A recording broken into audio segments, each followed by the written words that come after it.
to announce to you on 24th of March 2024. We're now going to write our prayer requests concerning our dreams.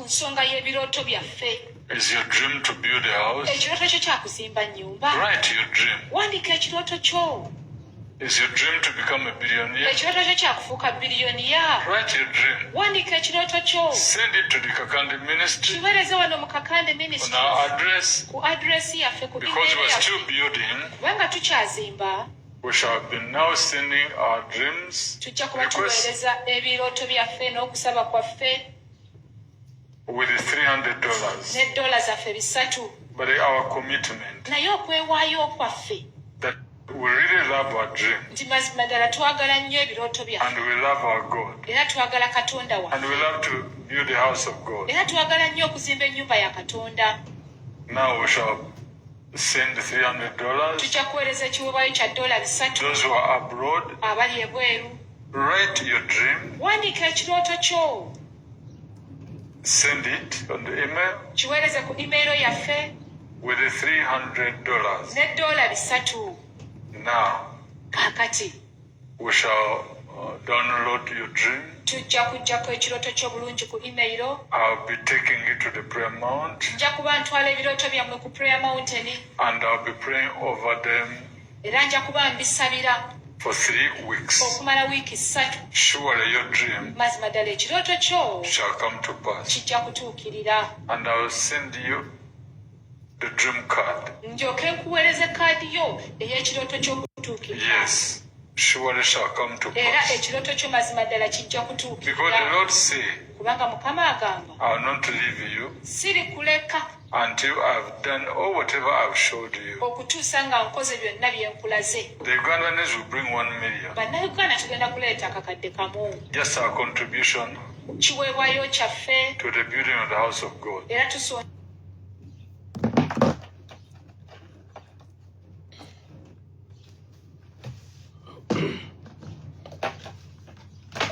Nchiddamu obubbi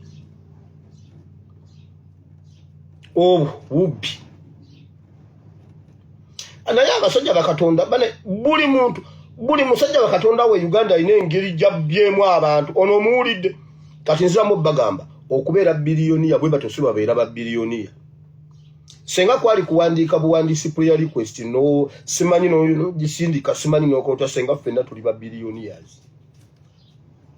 Senga ebiroto simanyi byali bituukirire senga byali bwe bityo senga kambabuulire Kakande mwana wa muntu nga ggwe osobola okwegendera mu maaso ga Katonda ne weesabira atuwe ekyawandiikibwa mwayimirira prayer request okujongerako ssente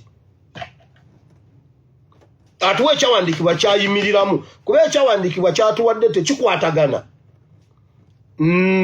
na bino byayogedde kiriko akawaayiro ka ssente.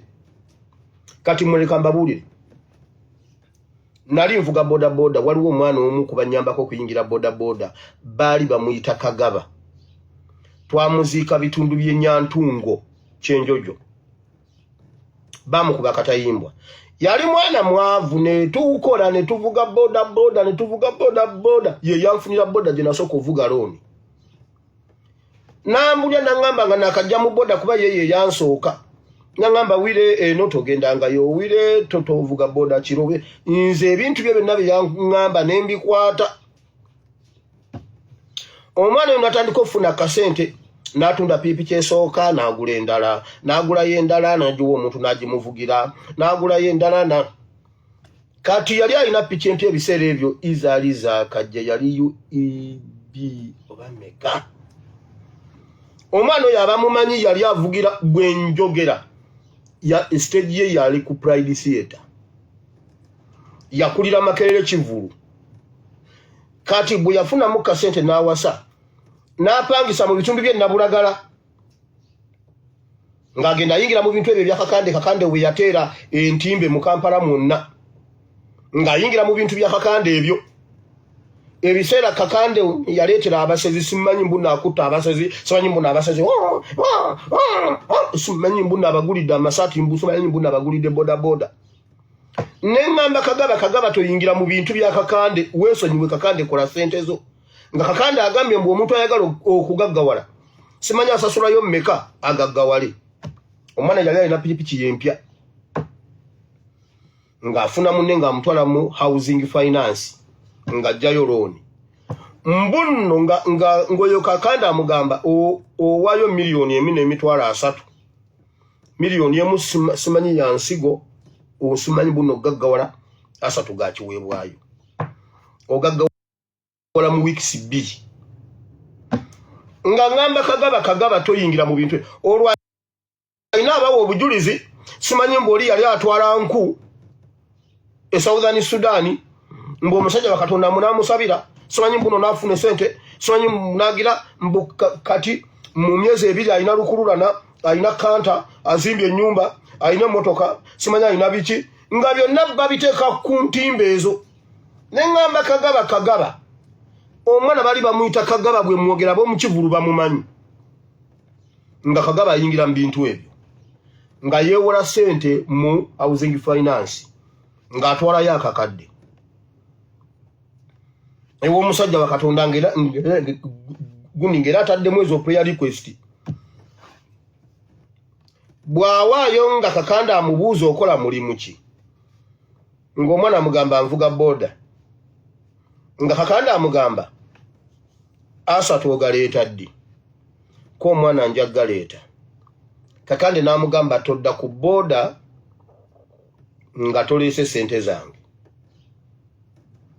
omwana n'atyo omugamba nti ate nnyina kuvuga boda nsasule esente n'amuwa kaki holder n'amugamba kaki holder ako ye katonda gwagenda okutambula naye yirizi yeyeba yirizi musabo munaye ng'omwana ajja akubirire mangu aweza 3 g'omusajja agatwale agaggawale mu weeks ezi bino nkubulya first hand information kubanga twali mu kagurupu nga nebwe tuba tugenda okulya ekyemisada twekubira amasimu ne tugenda nga tulina we tulya ne tusimba boda zaffe ne tulya buli omu n'agenda abyanza bwe tunnyuka twekubira onnyuse bwe bityo ng'omwana yali asula nabulagala ng'omwana akeera kujja kukola sawa zaali nga 12 ng'amaze n'okuwulira amawulire age 12 ng'afulumya pikipiki ye naye ng'amaanyi alina matono yali alina mukyala we empaako ye yali oba akiiki yali akiiki munaaye bw'afulumya pikipiki ng'agituulako bw'ati mu lujja ng'agisimbye ku double stadi omukyala ye n'addayo mu nju n'alinda pikipiki esimbule ngo tesimbula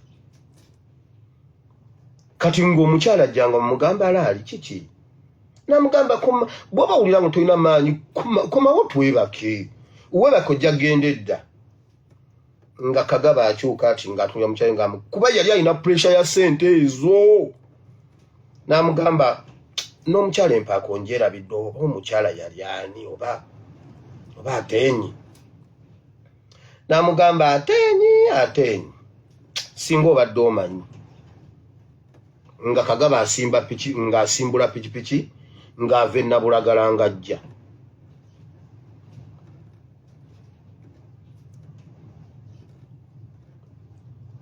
ng'ajja olaba ekkubo lino erya nsibambi road nga wakayitako awe wasse wannyana simumanyi ku human rights bikyawo n'oweta ku mukono ogwa ddyo bwoti ngadde wakayuwa ku sayidi eyo eyakayuwa n'ogenda mu maaso awo nga ewa Aston Kajwala omwana bamukubirawo ennyondo n'afa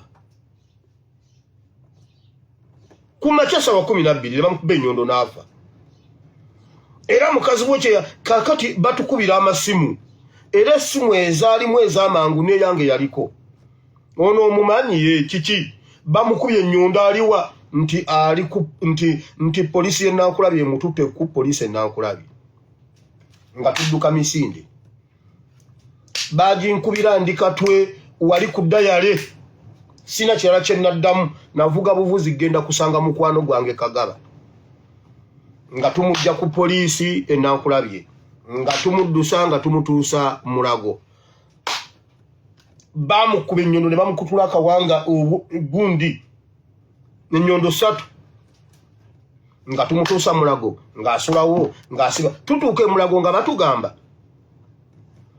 nti sikani tusoka tumutwale ku simanyi ku image center simanyi wa bamukube ekifaananyi omutwe balabe nti Mulago tebiina nga tupangisa ambulance nga simanyi kadiki wawa nga tumuleta ku case clinic nga bamukube ebifaananyi nga tumuzaayo Mulago okutuuka Mulago ng'omusawo w'omutwe taliiwo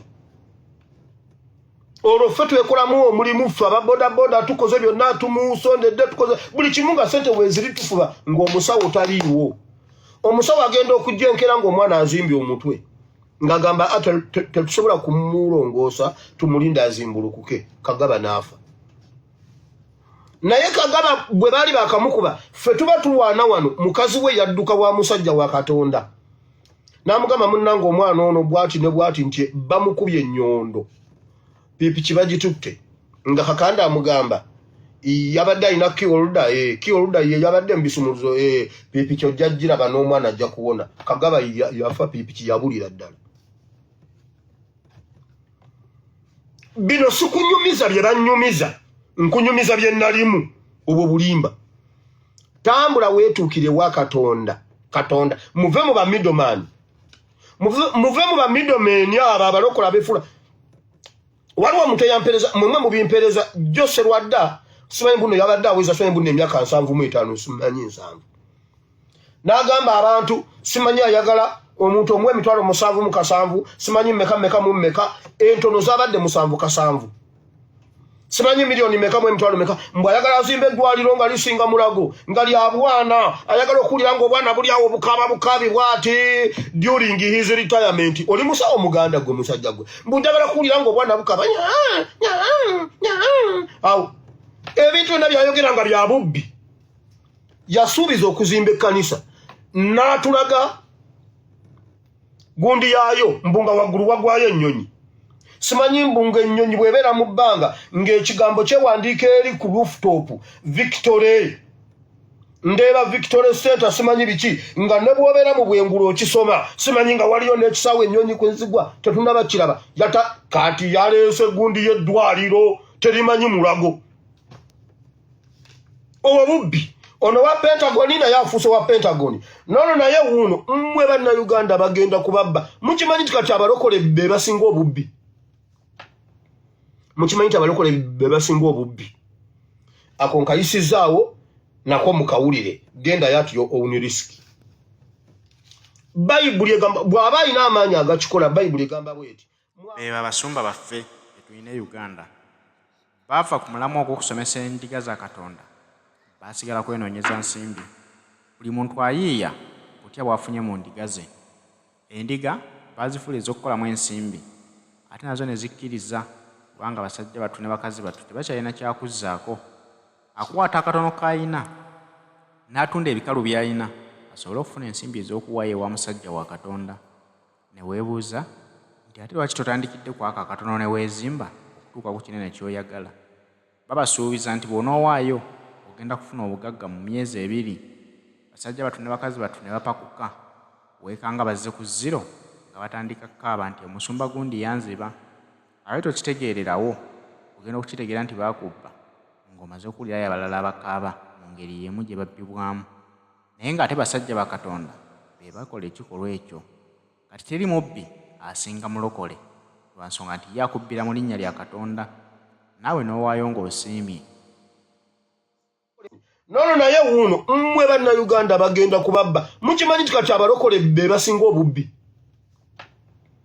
mukimanyi ti abalokole be basinga obubbi ako nkayisizaawo nako mukawulire genda yatyo owuni risiki bayibuli egamba bw'aba alina amaanyi agakikola bayibuli egamba bweti mwaweebwa buwa nammwe muwe buwi akakadde kaki $300 byaki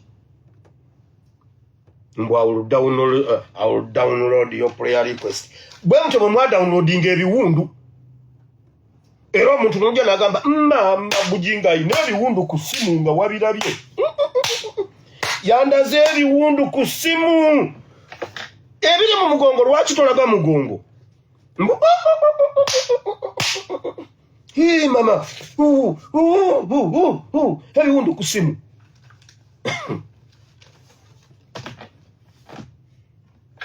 Kati ye jemba wadde tebaginyumiza najiri wakati era bwe twali tugenda okuziika twavuga ziboda zaffe paka fotopoto paka chenjojo nyantungo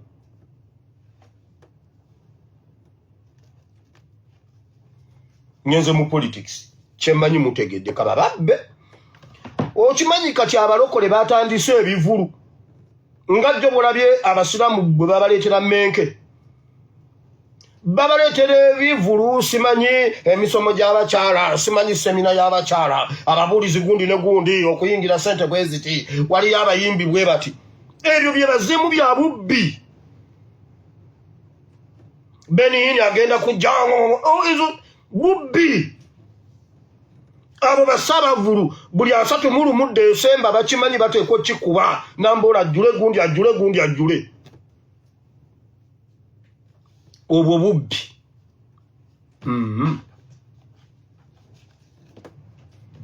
ngenze mu kigambo kya Katonda zisawa ziyimiridde ziki njabija jabula paka nga tutuusa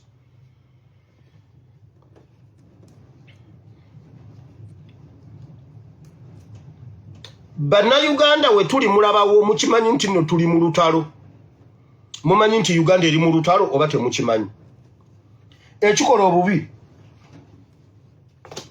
Museveni ali mu lutalo nammwe naye mmwe mwagala okukkiriza nti muli mu lutalo kyemuva mulabanga saidi yammwe yeyina bakazwalite eyiye teyina kazwalite kubanga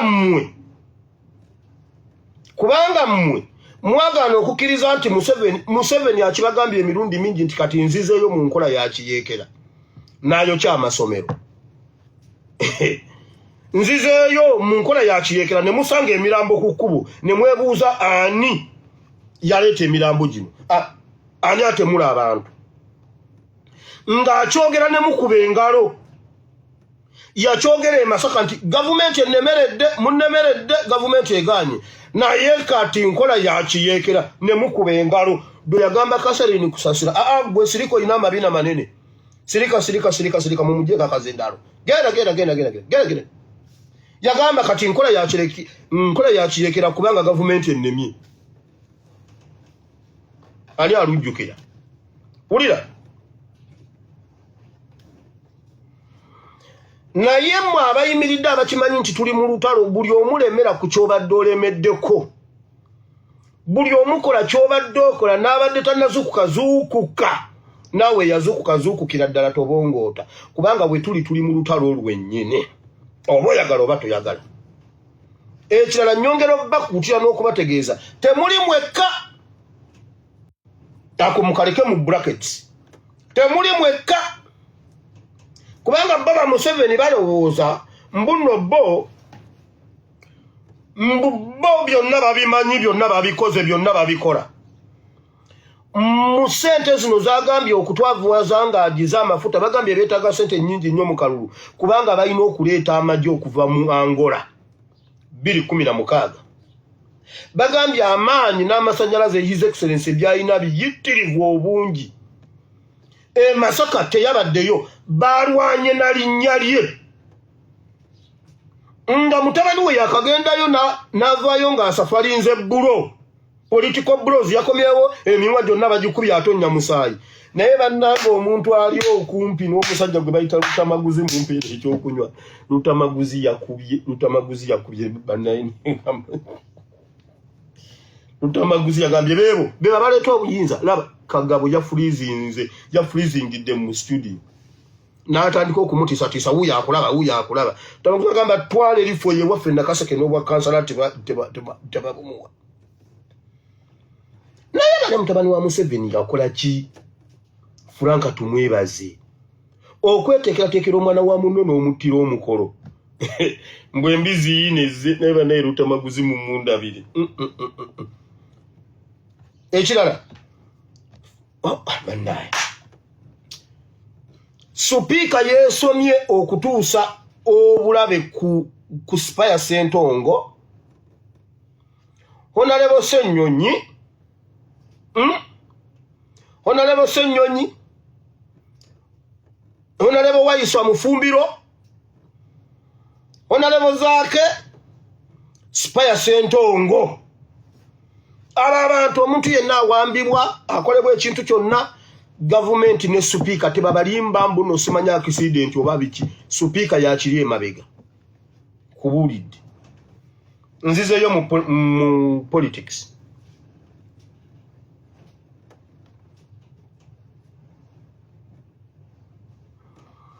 wulira ba Museveni bali balowooza nti mu kiseera kino bali tebalina lusozi lwonna naye mbakakasa mu bannayuganda temuli mwekka era Museveni agambye agenda mu kalulu yeetaaga amagye okuva mu Angola tasuubira magye gano tasuubira magye kumuyamba 2026 ate tetugenda kutuukayo I repeat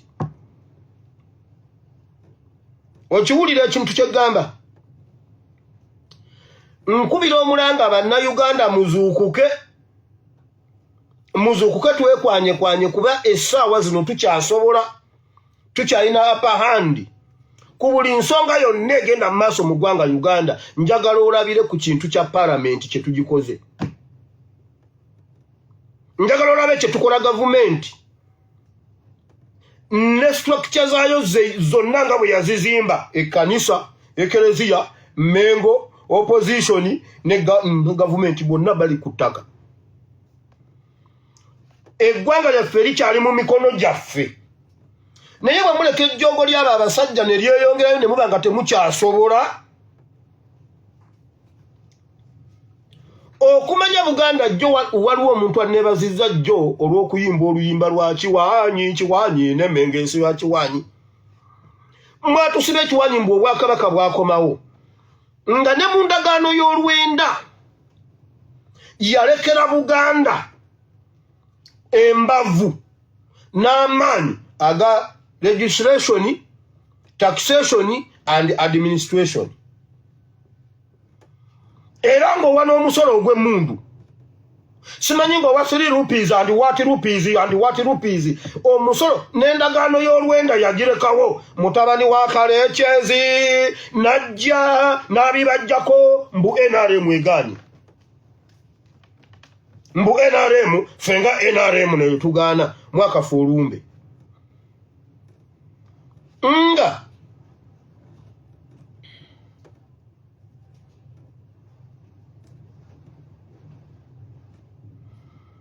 nga n'omuzungu yakirekawo abanyarwanda ne basalako Mengo ba Joyce Nabosa Sebugwawo ne musiriko omusajja n'atusiba ekiwaanyi ne tutandikanga ne mutulimba mbu simanyi Buganda ku ntikko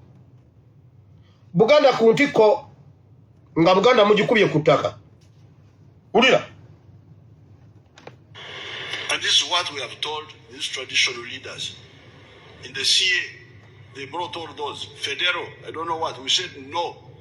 Yes, you can come back as traditional leaders, but no powers of administration, no powers of legislation, no powers of taxation. This is what NRM told those people. But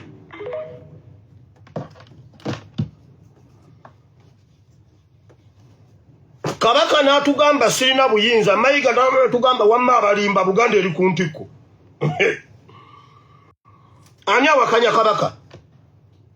Si Mayiga. Mayiga atugamba kati Buganda eri ku ntikko, Kabaka n'ajja n'agamba nedda tetulina buyinza. Abavubuka musitukate mubongoota. Ono n'agamba nedda bannange mujje tuteese. Buwala w'ekintu muteesa buteesa kubanga Buganda tuyineemu ne Uganda tuyineemu. Bali abaakubagana baali balina 3. Kwegamba zo ziri ne nziggwawo ne wasigalawo emu. Ani awakanya Kabaka ku ffenna? kati mwe muwulire Museveni agambye tasuubira UPDF kumuyamba. 1 UPDF abaana badizatinga ne babula tebamanyi wawe balaga. Ebintu bibula mu mabalakisi ne bibula tebamanyi wawe biraga. Ayina ekintu ekimulya, ayina ekintu ekirya system ze tamanyi wawe kiva. Banna Uganda guno omulundi gwe mutasituka ku luno. Eyo nvuddeyo. Kasitola ba government ngeri mu defensive ng'omanya. Kasitola banga government yeri mu kuzikiza omuliro ng'omanya. Kubanga ffe tusetinga pace yo negoberera. Kati buli omu wolinnye tojjako kigere. Now, the return of His Excellency Kyagulanyi. His Excellency Kyagulanyi abadde bize mu mawanga g'ebweru. Ng'afuluma ayingira agenda gwadda wiki mwezi bwati. Olw'okuba Museveni ebintu bingi afuna messages aki waliwo ba spies awo abali awo abeetolodde waliwo messages ziva mu mawanga g'ebweru agayina kye zimugamba amanyi alingiza eno neno His Excellency kiri ekyagundi kyatuuse ku peak ekya documentary. His Excellency ali waka is there to sit. Bomu zizeemu.